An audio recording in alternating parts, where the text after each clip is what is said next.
What's going on, my PT peeps and my Walking Dead family? Welcome to the PT channel. I'm One Eyebrow. You don't know if I'm winking or I'm blinking, but I'm definitely thinking about The Walking Dead Season 9, Episode 13. So obviously, spoiler warning for The Walking Dead Season 9, Episode 13. If you're worried about spoilers, just stop watching. And if you haven't seen the episode already and you don't want to know, just stop watching. Go watch the episode, come back, let me know your thoughts. I'm going to recap The Walking Dead episode 913, and I have to say the episode was a little slow at times, but we'll get into that. Season 9, episode 13, Choke Point. Daryl's daring rescue mission forces Alpha to unleash a group of her own to retrieve what belongs to her. Even if the price is paid in blood, the Kingdom's plans to reunite the communities is put in jeopardy. And it's funny that they mentioned Alpha in the synopsis, but we didn't even see her. We saw Dog, Connie, Lydia, Daryl, Henry, Beta, some Whispers, Hilltop, and Kingdom. And I did like the Connie-Daryl dynamic there. I don't know if there's ever going to be a romance with Daryl on the show, but I kind of doubt it. And we got the fight between Daryl and Beta, and we're definitely going to talk about that for sure. But it was interesting, the terminology and the dialogue that Beta had with this man, that you'll still be with us when the change is going to happen, calling the walkers guardians. Then we see the fair, we see Kingdom, Oceanside, Hilltop, and Alexandria. We didn't see anyone from Oceanside. We saw this statue. Did you like it? Did you not? I like the connection with Shiva for sure. She's gone, but not forgotten. The Kingdom has power. It's got solar power, and a lot of people are asking, how do they have power? How do they have lights? And how they're going to play a movie? I like the dialogue with Nabila. They are highlighting her a little bit more, and you know how I feel about that when they highlight another character or a secondary character or a character that's really not the biggest name on the show. It doesn't mean good things for that character typically, but we'll see what happens. Carol is at the fair running things. She's the queen, and I think it's pretty cool. We were introduced to the Highwaymen, and they were pretty cool. They were okay. They were interesting. They were something that I want to know is going to be a bigger part of the show going forward. Maybe next episode, maybe the flashback, maybe season 10. I just don't know. But Ezekiel and everybody working together is something I like to see. Even though this episode was definitely slow at times, it was kind of like, all right, get to the point a little bit. Come on. You got it. Get a little bit more. We got, all right, okay, what? You're really going to trade food and shelter and water for a movie? Access to the fair? I don't really know about that. But either way, the Highwaymen are real. I don't know if they're former saviors, if they're connected with the flashback, if they're going to be connected one way or another, but they're basically pirates. And did you catch the look that Tara made when she saw Ozzy? We didn't get his name, but I believe his name is Ozzy from the Highwaymen, their leader. Like, oh man, it's you again. Like, she kind of knew him. Did you see that, or am I seeing things? As for the convoy going from Hilltop to the Kingdom, they made reference to Alden with the other convoy. But as I see this picture, I'm like, wouldn't the Kingdom clear out the roads better? I mean, wouldn't they try to do that and have access for everyone to come? As for the baby, it's kind of cute with Tammy and Earl, but Earl almost got bit. He didn't have a weapon with him. I mean, come on. How long have you been in the zombie apocalypse? You're a blacksmith. You should have a badass weapon. And speaking of that, where is Jerry's axe? We haven't seen that in forever. What happened with that? I got questions. The Walking Dead hasn't really answered that yet. As for Connie and the group going to the building that we're in, when Daryl and Connie were writing the letters back and forth, it was hard to make out. But I got the feeling that Connie was there before with Magda and Yumiko, so I think that's what that was. But I couldn't really tell what they were writing. It was dark and it wasn't well lit. And then we see the Daryl, Lydia dialogue like, oh, Beta's the best? Yeah, he's going to die first. Well, wouldn't you have a little more description about the guy, Lydia?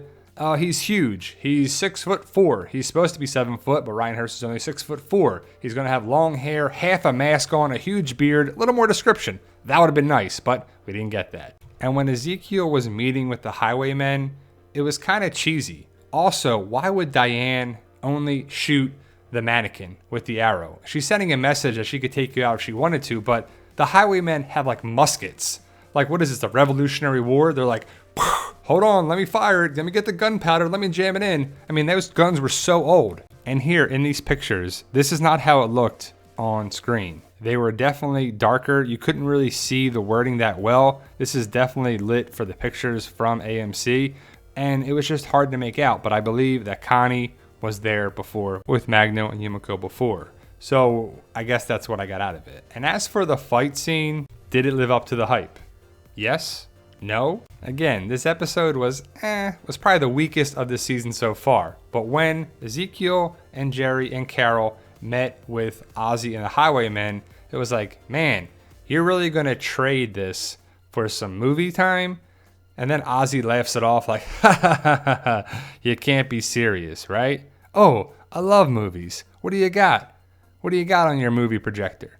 I mean, I could see what they were doing, but they put him to work, and then Ozzy and co saved the day with Tara. Was pretty cool. But I got a feeling that Tara has seen this guy before, and it wasn't for a good reason. But I don't like Jerry getting roughed up, and I definitely don't like this guy glaring at Jerry. So we'll see what happens here. As for Tara running the show with this, I'm okay with it. It was decent. The walkers were coming out of nowhere, but there were so many walkers still. I just feel like, how would there be so many of them? People are like, there's 7 billion people on this planet. Well, they're not all in Virginia, that's for sure.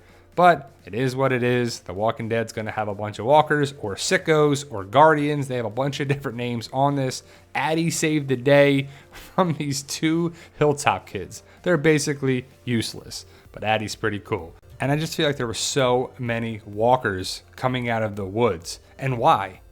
Because the baby was crying? And why doesn't Tammy and Earl have someone there protecting them or helping them? Where was Cal in all this? I didn't even see Cal take out any walkers whatsoever. And they have to worry about the whisper angle. I understand that. But Yumiko, you should be firing arrows left and right. But it was the drama for the Highwaymen to come save the day. And I have to say, the Highwaymen got there pretty fast. When was their meeting with Ezekiel compared to this on their way? I guess it was a day before or so the Highwaymen could patrol the area. But again, we don't know the timeline of things. We just have to think like, okay, they met with Ezekiel and then they went to patrol the roads. But the roads aren't clear. That's pretty crappy, Kingdom. Clear out the roads for your people can get there. Then we have the walkers coming around and Daryl's kind of setting it up, the choke point, and they didn't want to go to Hilltop for this reason, but then they're going to go to Alexandria because Henry's injured, and they're probably setting a big meeting point between Daryl and Alexandria and Michonne. But I have to say, Beta was pretty cool. And all I know is that there was some dialogue and a commercial. Some this and a commercial. And then this and a commercial. And yep, the fight, oh no, that's coming next, commercial. And I don't know about you, but when I was watching it on my cable box, the fight was going and then it kind of paused. And then it went, and then it paused, and then it went. And it's a cable box, not a streaming service. And I'm just wondering, did that happen to anybody else, or was it just my signal through Spectrum's cable box? Please let me know. And I like the idea of them keeping all the walkers on the first level and forcing the Whisperers up to the second or third levels, but you should have been by the stairs or the doorways and ready to strike. And there was a lot of things happening that I just don't think would be good for Connie, because Connie can't hear. It's so dimly lit that she'd be relying on her sight and she would be at a clear disadvantage. Also, when the Whisperer threw the knife and she ducked it, I don't know, maybe it was by chance or what, but I don't know how that would really happen. And Lydia was pretty useless, even though she cracked open the door and Dog saved the day, which was cool. Henry was saved by Dog and Connie a couple times. And, you know, Henry stepped up a little bit. He took out some Whisperers. He didn't want to kill them to honor Lydia, but he kind of should have, right? Daryl was pretty cool with the crossbow, but Beta was even better when he came in with the door blocking the arrow. That was pretty smart. And then they take out the Whisperers with the axe. That was probably one of the coolest things, when Daryl hit this guy with the axe or another guy. And then we get to the fight scene. Beta just charges through, poof, tackles him, slams him down. And then he has his knives and Daryl has his knives. And they're swinging and gashing and try to cut and try to do this and blah, blah, blah. And then all of a sudden, the knives are gone. Then they're punching, and they're this, and they're punching each other. And then Daryl gets put in the precarious situation by the saw blade. And then he gets out of it. And then all of a sudden, it's like, Daryl knocks Beta into some dark hallway. And then we find out that it's an elevator shaft. And Beta would have broken his back, broken his lungs, broken his legs, broken his head, broken something. But I believe that that is taking the place of the comic connection. Spoilers, stop watching if you don't want to know. 1, 2, 3. When Negan hits Beta with Lucille and Lucille breaks. You could see Beta was injured and he might have to go heal up and be out of commission for a while. I just feel like that's what it was, because we haven't seen Lucille, we haven't seen Negan fight Beta, they haven't interacted, so I just feel like Daryl hurting Beta will replace Negan hurting Beta. But the fight sequence was clearly like, how do we have these characters fight each other without hurting each other enough where they kill each other, where both characters can come back? Then we see the Kingdom and Henry's not there, and everyone's freaking out. Where's Daryl? Where's Henry? He's supposed to be there. And Carol's like, oh man, I gotta go find my boy. So we'll have to see what happens. I have to say this episode was kind of weak. It was slow, a lot of commercial breaks. It was kind of setting up things for the fair.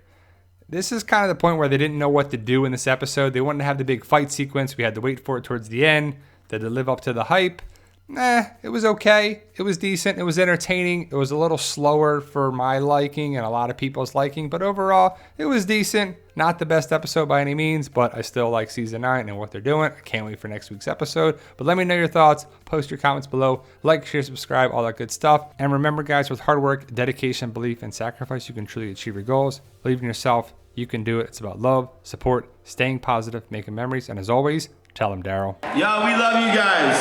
Honestly, thank you.